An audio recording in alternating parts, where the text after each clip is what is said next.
A gente vai hoje falar de um tema assim que toca profundamente o nosso coração.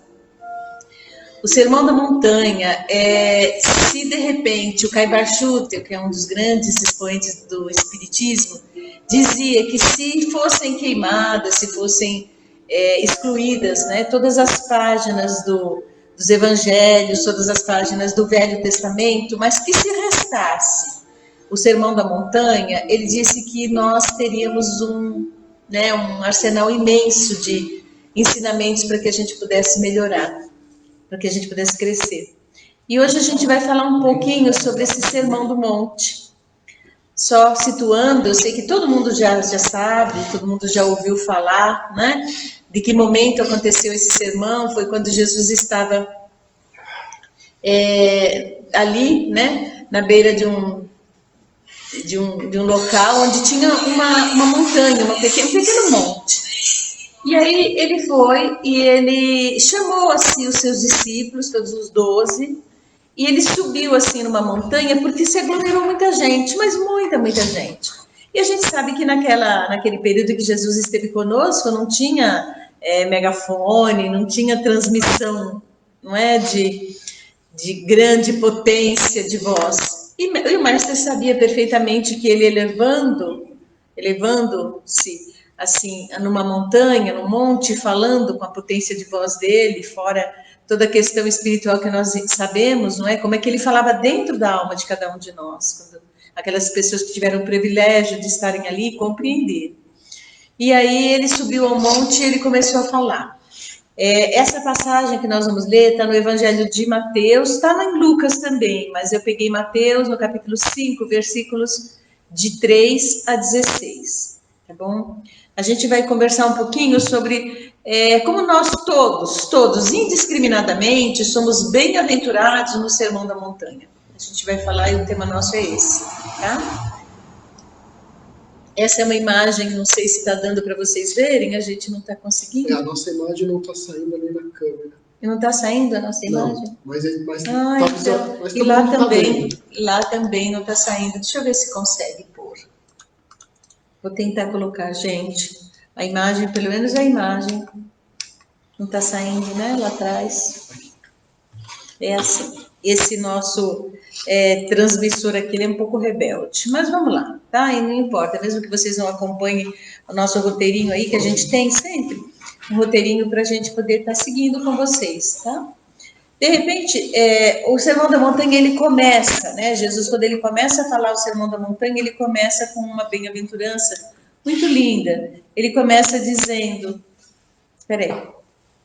Antes disso, vamos situar um pouquinho. Apareceu de novo? Apareceu. Meu Deus, é uma luta toda vez, né? A gente testar a nossa confiança aqui.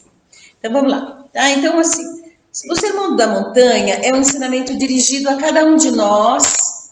Nele, Jesus busca renovar-nos a visão da realidade e dos sofrimentos em que vivemos. Tá? Então, assim, ele já tinha falado, quando ele traz esse ensinamento que Mateus narra no capítulo 5, Jesus já tinha falado para a gente da necessidade do perdão, da necessidade de nós compartilharmos a nossa vida de forma amorosa. Ele já tinha uma série de ensinamentos. O Sermão da Montanha, ele vai, né, no Sermão da Montanha, ele resume, especialmente para aquelas pessoas que estão em estado de sofrimento. Tá? E aí ele enumera alguns dos sofrimentos mais comuns que nós passamos na Terra. Tá? Por meio do Sermão da Montanha, nós percebemos que a lei divina sempre tem o objetivo de elevar nossa existência a padrões verdadeiramente divinos de fé, de justiça, de perdão, de reconciliação e principalmente de amor. Então, é um sermão onde Jesus ele faz um clamor, é como se ele estivesse lidando exatamente com o nosso inconsciente, assim, fazendo com que a gente assimilasse ensinamentos profundos da sua doutrina de luz, do seu evangelho. Tá? Então, ele começa dizendo, bem-aventurados os humildes, porque deles é o reino dos céus. E aí a gente pensa, puxa vida, mas será que os humildes, somente os humildes serão bem-aventurados? Aí a gente consegue entender como que os ensinamentos do mestre incluem todos nós. Aí a gente fala o seguinte, bem-aventurado também os soberbos, porque terão de sofrer tantas humilhações até aprender a lição de humildade, e assim construirão em si mesmos, não é? também o reino dos céus. Não tem como. Cada vez que a gente é soberbo, prepotente, arrogante com qualquer pessoa, ou mesmo se nós temos essa postura de arrogância, necessariamente a gente vai passar na vida da gente por humilhações. A lei divina, ela nos alcança a cada erro, a cada falha nossa de caráter, a lei divina nos alcança exatamente fazendo com que a gente seja confrontado naquela dificuldade nossa. Então, os soberbos, os prepotentes, os orgulhosos, né, que somos quase todos nós, pelo menos eu posso falar de mim, não é? Vira e mexe, acontece alguma situação na nossa vida em que nós somos humilhados, e tanta humilhação, que aí não tem jeito. Necessariamente o soberbo, né, e o orgulhoso, o prepotente, vai construir em si mesmo o reino dos céus. Vai chegar um momento que vai baixar a crista, como a gente fala, não é? E aí, continuando no Sermão da Montanha, bem-aventurados os que choram, porque serão consolados. Mas será que só os que choram? E aqueles que choram de raiva? Também serão consolados. E os que choram de raiva, ou mesmo que choram porque não conseguiram fazer uma maldade, também vão ser consolados. Olha lá. Bem-aventurados os que gozadores, né, e egoístas, iludem-se em prazeres passageiros, pois dia virá em que o sofrimento e o abandono, né, chegarão para ensinar-lhes as regras do equilíbrio e chorando serão consolados. Então, necessariamente, todos seremos consolados. Tem momentos da nossa vida, né, no estágio evolutivo em que nós estamos, em que a gente se engana. Não é assim, basicamente, a gente se engana, a gente acha que os prazeres da terra, os prazeres da carne são mais importantes, e aí a criatura se revastela na alegria, né? E bebe todas as cachaças, e faz aquelas barbaridades, e troca de parceiro, e pega dinheiro dos outros, e se sobe no poder, aí vai lá para a corrupção, e enche o banco de dinheiro, e aí não chora, acha que não chora. Mas necessariamente chega um momento que vai ter, né, a sirene divina vai tocar para ensinar essa criatura que tem regras. Não tem jeito, o universo é composto de leis, né? Existem regras de quê? De bem proceder, regras de equilíbrio, regras que fazem com que a gente tenha um confronto direto com o que é o verdadeiramente útil, o verdadeiramente bom, e aí a criatura vai sair daquele pedestal. Às vezes não sai, às vezes ela é arrancada daquele pedestal de ilusão, e aí ela vai chorar. Quer comentar? Tá? E aí a gente, de repente, vê que essa é uma bem-aventurança que, então, todos nós, de verdade, seremos consolados. Tá? E aí, uma outra bem-aventurança do Mestre. Bem-aventurados os mansos, porque herdarão a terra. Aí a gente para pensar, não é? Por que será que Jesus falou essa coisa linda, dizendo que os mansos herdarão a terra? Porque é lógico que aqueles que põem fogo no mundo, necessariamente não vão herdar a terra. Mas o que vai acontecer com essas criaturas? A gente que crê na reencarnação, a gente que sabe que a gente vai e volta, né? Vai e volta. Necessariamente todos vamos herdar a terra. Então aí, bem-aventurados também os prepotentes, os ferozes, guerreiros, né? Porque tanto serão esmagados pela prepotência, ferocidade e agressão dos outros, que se tornarão mansos e então herdarão a terra. Porque a gente aprende com a lei divina, com a lei da reencarnação, a lei de causa e efeito, a gente aprende que o quê? Semelhante atrai semelhante. Se eu sou guerreiro, quem é que eu vou atrair para perto de mim?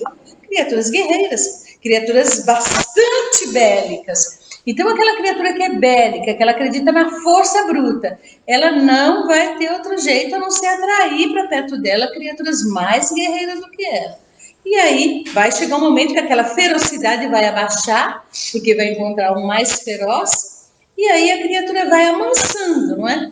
A gente, em psicologia, a gente aprende que nós só somos moldados, muitas vezes, por pessoas muito semelhantes a nós. Então, muita gente chega para a gente, espelha a gente, por quê? Porque são pessoas semelhantes, que a gente atraiu para perto de nós, não é? E a criatura, quando ela é muito prepotente, ela é muito arrogante, ela é muito feroz, muito bélica, ela necessariamente é uma pessoa bastante infeliz dentro de si mesma, bastante covarde, tá? Então, a pessoa, quando ela é muito covarde, quando ela é muito frágil, quando ela tem aquela coisa de ter muita dificuldade mesmo de se colocar, não é? Enquanto alguém que tem uma força interior, ela age com o quê? Com agressão. Então, ela bate com medo de apanhar. O arrogante, ele quase sempre é bastante amedrontado. A pessoa que é muito agressiva, ela tem muito medo. Então, ela age com agressão, com medo de apanhar. E vai agredindo, chega uma hora que encontra uma outra pessoa mais agressiva ainda, e aí aquele medo emerge, aí ela baixa e fica bem mansinho, quietinho, parecendo um cordeirinho, e aí vai se tornar manso. Tá? Necessariamente a gente aprende com os próprios erros nossos, tá? Bem-aventurados os que têm fome e sede de justiça, porque serão fartos. Nossa, a gente vive um momento, né, no planeta em que a gente vê tanta injustiça. Não é só essa questão da doença que está aí emergindo. Aliás, teve uma pessoa que uma vez que falou para mim esses dias, Nancy, não é o momento de pôr máscara. Essa pandemia está fazendo com que as pessoas tirem as máscaras. E eu parei para pensar e falei, nossa, que verdade absoluta, não é? Porque a gente está vendo aí as pessoas tirarem as máscaras. A máscara física para se proteger, necessária, não é? Mas o que está acontecendo é que a pessoa está caindo a máscara. Então, pessoas estão se revelando na autenticidade delas mesmas, não é? E aí a gente vê que muitas criaturas estão cometendo atrocidades do ponto de vista de injustiça, desviando recursos, fazendo essas coisas que a gente sempre sabe que existiram, mas que de repente num momento como esse chega a chocar. Mas aí como é que a gente pensa? Será que todos eles vão ser bem-aventurados? Sim. Bem-aventurados os que sustentam e praticam a injustiça, porque tanta injustiça receberão que compreenderão quão duro é ter de estar submetida a ela, quer dizer, a injustiça. E então aprenderão quanto custa ambicionar a justiça e assim delas serão fartos. O que eu estou dizendo com isso, gente? Eu estou dizendo que a lei do retorno é implacável, não tem como, não é? De repente, muitos de nós já estamos submetidos à lei do amor, porque Jesus disse que o amor cobre a multidão dos nossos pecados. Mas uma grande parcela de nós aqui encarnados na Terra, nós ainda estamos vivendo aquela fase de evolução que a gente precisa de justiça, tá? Aquela fase que nós precisamos ser justiçados. Então, é o olho por olho, dente por dente, porque a gente bateu bastante e depois a gente tem que levar. E aí, nesse momento, quando a gente tem aí, né, as lágrimas de sangue, chorando, clamando por justiça, aí a gente vê a importância da justiça. E aí, clamando pela justiça, a gente começa a se afinar com a lei divina nesse momento, e aí, necessariamente, a gente vai buscando uma melhor compreensão, um patamar maior de consciência, vai ampliando a nossa consciência no sentido de termos sede de justiça. E aí, a gente vai ser farto, porque Deus está aí com misericórdia o tempo inteiro, convidando a gente para que a gente possa melhorar. Eu finalizei um livro ontem, gente, que eu recomendo vocês para lerem. O livro chama Párias em Redenção.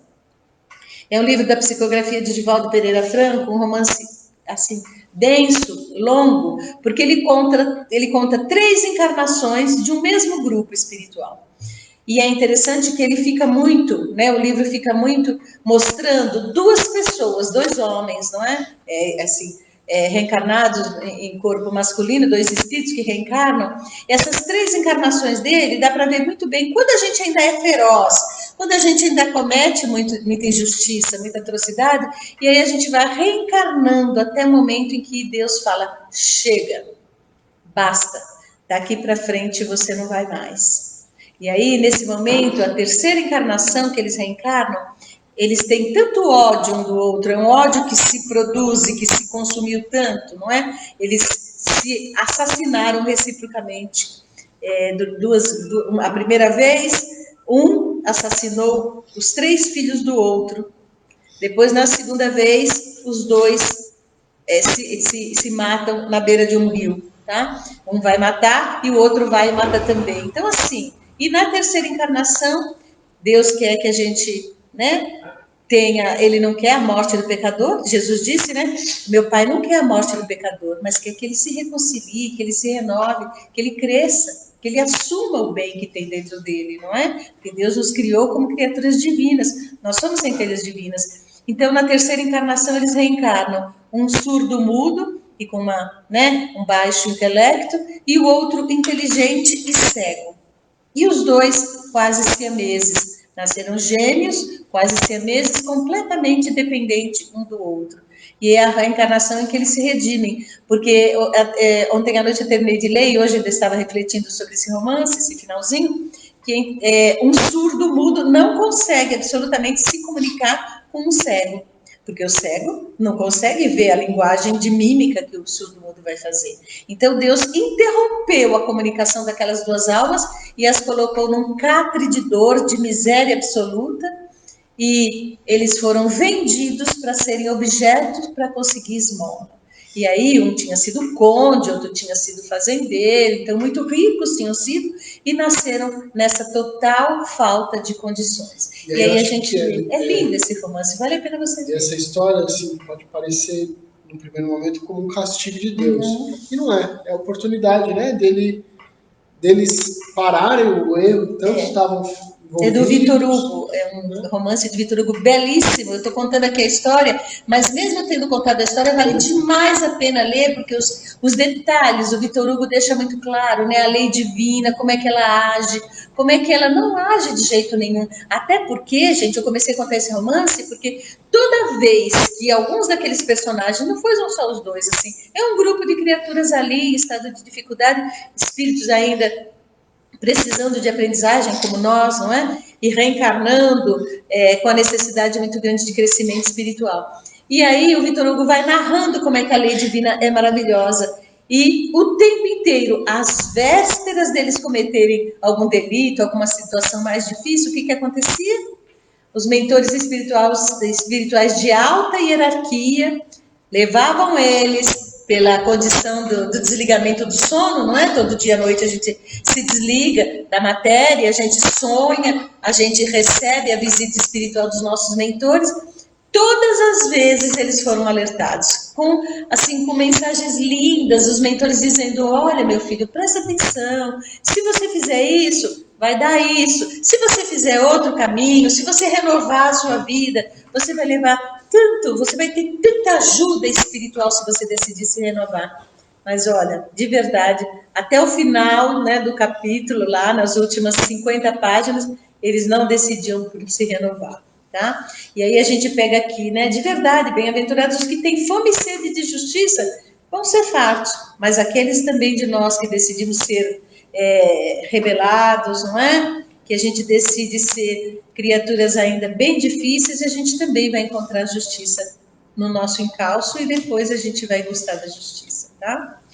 Bem-aventurados os misericordiosos, porque alcançarão misericórdia. E é uma bênção quando a gente já está com esse nível de evolução que conseguimos ter misericórdia, conseguimos ser misericordiosos, tolerantes, não é? Mas alguns de nós ainda não somos, mas a gente não precisa ficar chateada, porque olha, bem-aventurados os cruéis, os desapiedados, porque não encontrarão misericórdia.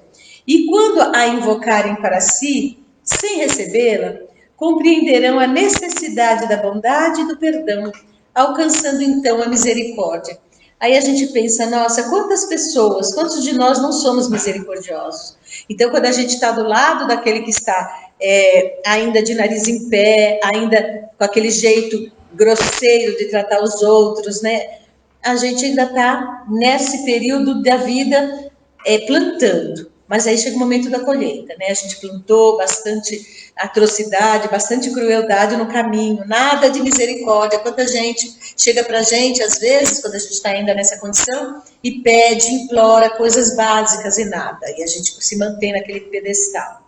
Mas chega o momento da virada, onde a gente passa para o outro lado do time, não é? E a gente vai para o time dos que esmolam misericórdia.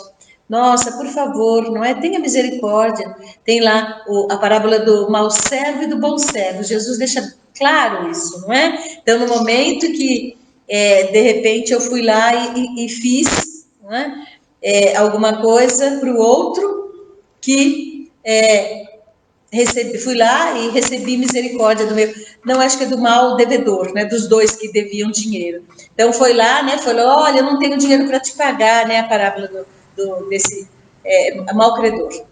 Aí ele foi lá e, olha, eu não tenho dinheiro para te pagar. E aí o credor falou para ele, tudo bem, você me paga devagar, não é? Tudo bem. Aí ele sai lá do credor, quando ele vai indo no caminho, o credor dele fala para ele, olha, eu também não tenho dinheiro para te pagar. O quê? Você não tem dinheiro para me pagar? Vamos lá, vou te entregar no juiz. E vai lá e entrega para o juiz. E aí Jesus conta na parábola que no caminho o pessoal tinha visto a história inteira, tinha visto que ele tinha sido beneficiado lá para o credor dele, foi lá e falou para o credor dele, olha, você perdoou a dívida, ele vai poder pagar em parcelas, mas o credor dele que devia menos para ele está jogando lá na cadeia. Ah, não deu outra, né, gente? Óbvio, o credor dele foi lá e jogou ele mais tempo na cadeia. Então, é sempre assim, a lei divina, ela nos alcança, não é? E aí, isso daqui é muito lindo, porque mostra bem que a gente vai ter necessidade de misericórdia, e não tem ninguém que não tenha. Quem de nós, assim, pode olhar no espelho hoje antes de dormir, olhar para o espelho e falar assim, não, eu não preciso que ninguém seja misericordioso comigo. Ninguém seja tolerante comigo, porque eu sou muito legal com todo mundo, porque eu sou the best. Quem é que pode, gente, estar nessa condição? Nenhum, né? Todos nós precisamos de misericórdia, especialmente dentro do nosso lar. Especialmente. As pessoas que têm que tolerar a gente, toleram a gente, às vezes assim, estão por aqui com a gente, se pudesse, né? Põe a gente para fora. E a gente precisa da misericórdia lá dentro do nosso lar, das pessoas que convivem com a gente, tá bom?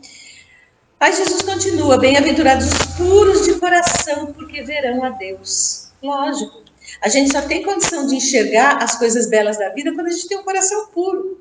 Quando a gente tem um pouco mais de inocência, de beleza, a gente o óculos da criatura precisa estar limpo, estar puro, para poder a pessoa ver as belezas e até ver coisas positivas nas próprias coisas negativas que acontecem, não é?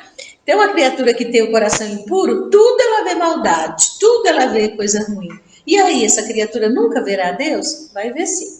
Bem-aventurados os maliciosos, irônicos e caluniadores, porque com o coração enegrecido e tão submersos na ignorância e na maldade, com os consequentes erros e dores, que purificarão seu entendimento e assim compreenderão a lei divina, né, e verão a Deus. Então, assim, todas as vezes que a gente se atira na malícia, na maldade, vive dessa coisa horrorosa, né, de falar mal dos outros, né, maledicente, vive enxergando maldade em tudo, essa criatura chega um momento que ela nem ela mesma se suporta.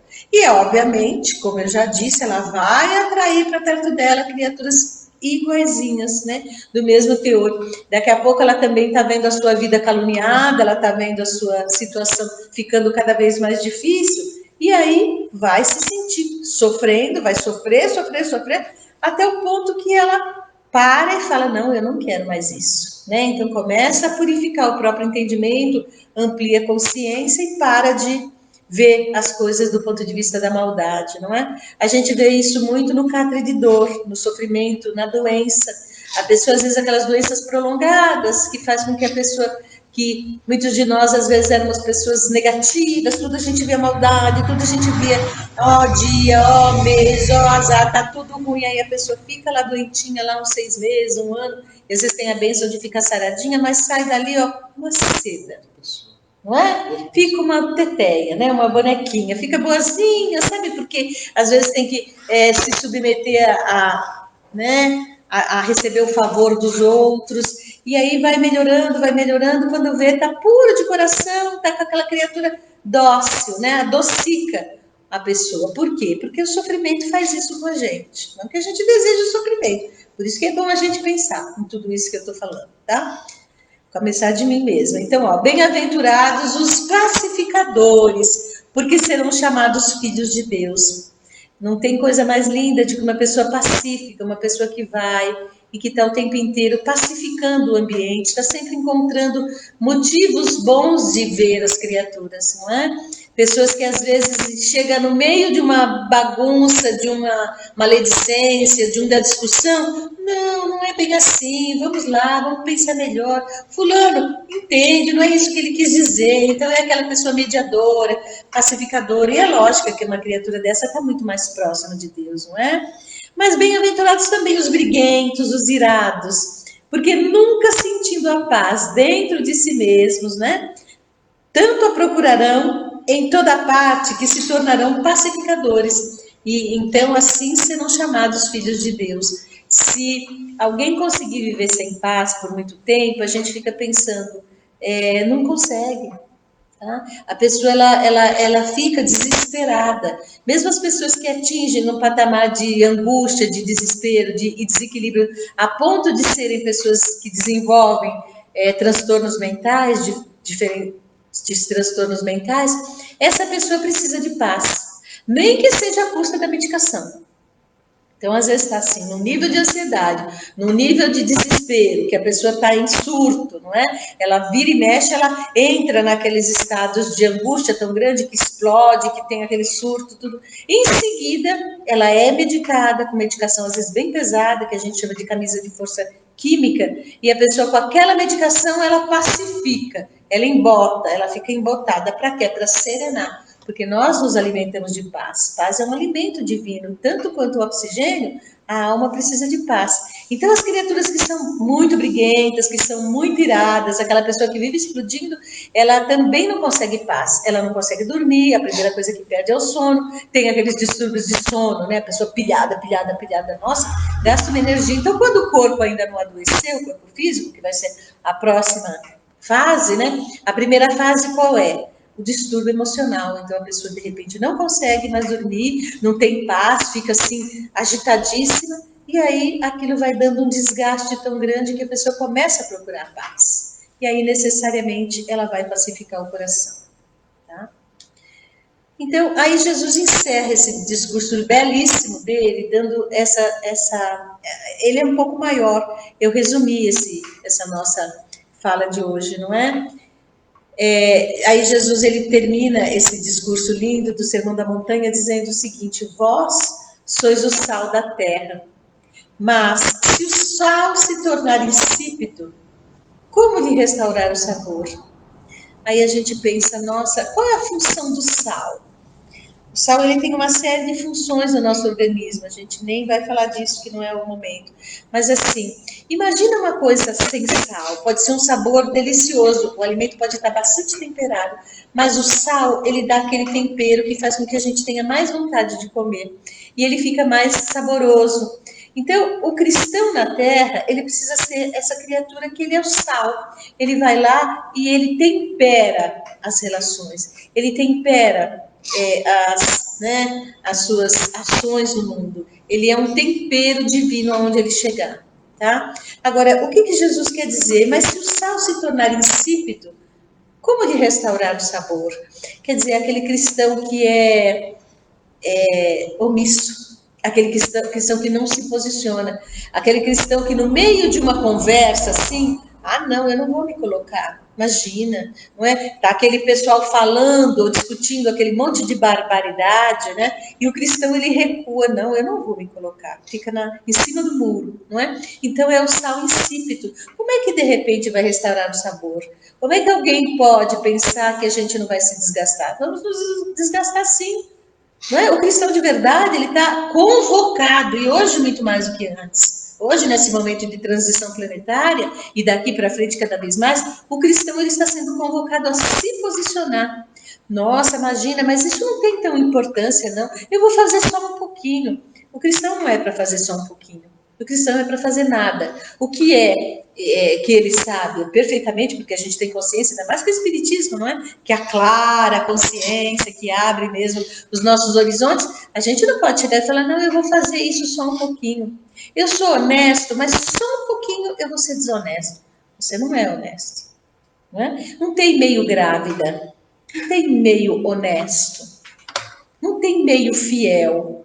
Mas eu vou ser infiel aqui com o meu patrão, então eu vou burlar, né, alguma situação aqui de trabalho, ou eu vou ser infiel na amizade, de repente eu vou falar mal da minha amiga, ou alguém está falando mal, eu sei que ela não é nada disso, mas eu não vou me posicionar, ou eu vou ser infiel conjugalmente, né? Então, de repente, meu marido, minha esposa, eu vou ser infiel só um pouquinho, assim, sabe? Mas assim, só uma vez. Então, assim, a gente precisa começar a pensar que o sal, ele não pode ser insípido. O cristão, ele não pode titubear. A gente precisa se posicionar e esse é o momento. Jesus está esperando isso de nós.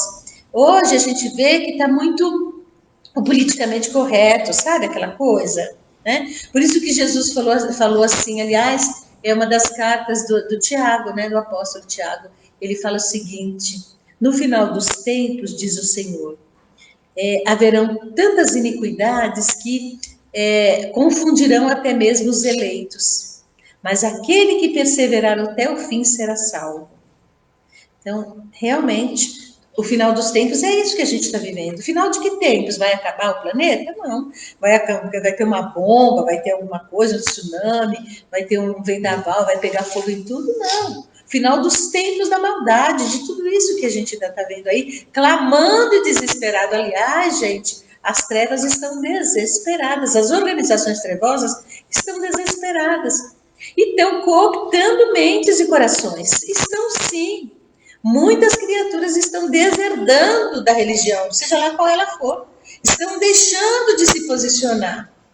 E agora é o momento, hein? É o momento, igreja tudo fechada. Vamos ver quem volta, hein, galera? Vamos ver quem volta. Não estou falando só para nós espíritas, mas esse é um momento interessante. Fiquei lá na minha casa, no gostosinho, no friozinho. Ai, voltar, imagina, eu vou voltar para minha igreja depois, de novo. Nossa Senhora, estava tão bom, não é? Então, assim, a gente precisa começar pensar nesse sal insípido, tá? Para nada mais presta, diz Jesus, esse sal, senão para ser lançado fora e pisado pelos homens. Olha que legal, gente. Jesus, ele deixa muito claro, aliás, esse é um discurso forte, de posicionamento. Para que serve a gente quando a gente é um cristão omisso? Para mais nada, a não ser a gente se aliar lá com as coisas mundanas e a gente ser pisado pelos homens, necessariamente, não é? E depois a gente volta, porque Jesus é maravilhoso, ele vai permitir uma nova encarnação. Tá? Ninguém precisa ficar desesperado, não. Tem a turminha aí do morninho, né? A turminha. Porque eu não sou morninha, né? Quem me conhece sabe o meu nível de. Eu tenho um posicionamento assim. Eu acho que não dá para ser morno, né? Até porque eu fico com as mensagens, os versículos, devo ter sido já das religiões evangélicas, porque eu tenho muito claro para mim os versículos. E tem uma lição de Jesus que ele diz o seguinte: seja o vosso falar sim, sim, não, não. Sim, se sim, não, se não.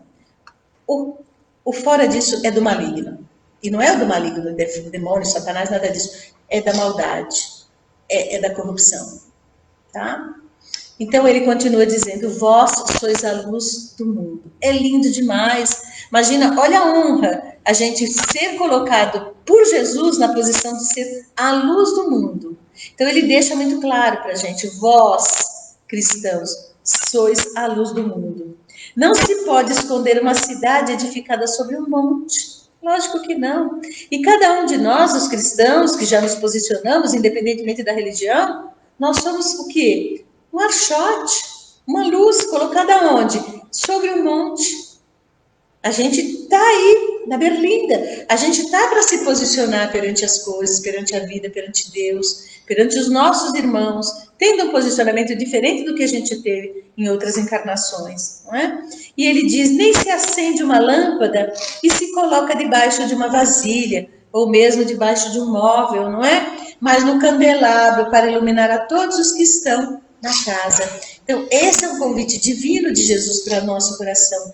A gente precisa ser uma luz que ilumina todas as coisas. Mesmo que a gente não seja uma luz, mas que a gente seja uma velhinha. Mesmo que a gente não consiga ser uma velhinha, que a gente seja um vagalume. Só de vez em quando a gente iluminar. Mesmo que a gente não consiga se manter o tempo inteiro iluminado, mas a gente ilumina, fica que nem um vagalume, apaga, acende. Alguma coisa a gente tem que fazer. O que não dá é para mergulhar em trevas, aí não dá, não é? Com todo esse arsenal de conhecimento que a gente tem, não vai ter jeito, a gente não vai poder, não é? Ai, mestre, eu tive medo, eu escondi o seu talento. Tá lá a parábola dos talentos, tive medo, escondi o seu talento. Você teve medo? Tem uma mensagem de Emmanuel que fala bem disso, né? Tive medo, o medo não vai ser desculpa, tá bom? Assim, olha como é que ele encerra o Sermão de Monte, gente. Vamos deixar isso muito lindo aqui no nosso coração. Assim, resplandeça a vossa luz diante dos homens, para que vejam as vossas boas obras e glorifiquem a vosso Pai que está nos céus. Olha que coisa mais linda. Pensa bem. O que Jesus está esperando da gente? Boas obras. Porque a hora que a gente consegue fazer coisas positivas no mundo, a gente está acendendo a nossa luz também, não é? Fazendo esse exercício de acende, apaga e acendendo a nossa luz. Mas para que os homens possam ver a glorificação de Deus por meio das nossas obras, não é? Uma honra, não é? Deus nos abençoe, gente. Muita paz aí. Ok?